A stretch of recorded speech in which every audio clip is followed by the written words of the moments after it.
vicious woman can safely be called a bitch. The layer of knowingness in this case was an appeal to cranky ill will and prejudice. Gillette's joke was snark. A question I found as a comment on a right-wing blog, "Is Obama a fat-lipped nigger, or what?" is simple racist junk. But a student named Adam LaDuca, formerly president of the Pennsylvania Federation of College Republicans, wrote on his Facebook page that Obama was nothing more than a dumbass with a pair of lips so large he could float half of Cuba to the shores of Miami, and probably would. That remark, in its excruciating humor and its layer of knowing reference, is tin-plated snark, and also racist junk.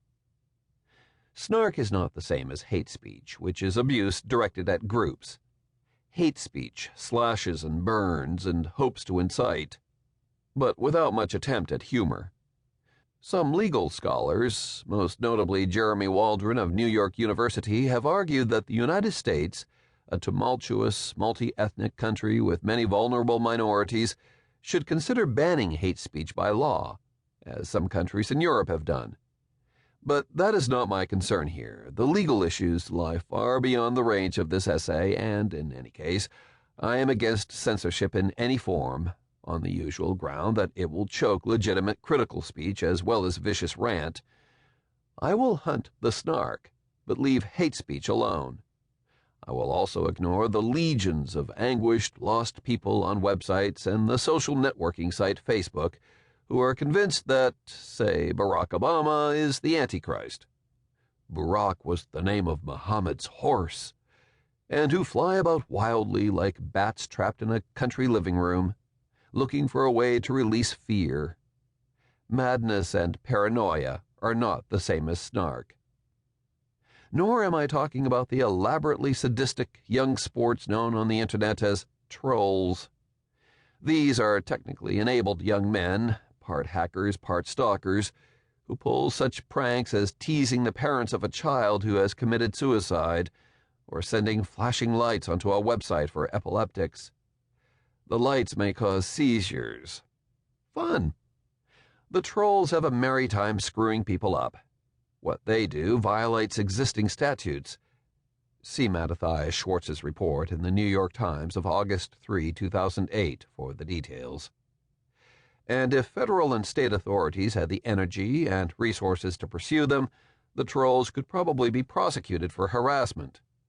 So far, they have gone largely unpunished, but I leave them to the cops and prosecutors. Finally, I will bypass the issue of political correctness, which, rightly or wrongly, is a way of protecting groups against calumny and lesser slights. Political correctness actually shares one leading characteristic with snark. It refuses true political engagement, the job of getting at the truth of things. All too often, PC tries to rein in humor that might brush against a truth. What I'm doing here, hunting the snark, is a way of preserving humor. Those of us who are against snark want to humble the lame, the snide, and the lazy, and promote the true wits. Snark attacks individuals, not groups, though it may appeal to a group mentality, depositing a little bit more toxin into already poisoned waters. Snark is teasing, rug-pulling insult that attempts to steal someone's mojo, erase her cool, annihilate her effectiveness, and it appeals to a knowing audience that shares the contempt of the snarker and therefore understands whatever references he makes. It's all jeer and josh, a form of bullying that, except at its highest levels, beggars the soul of humor.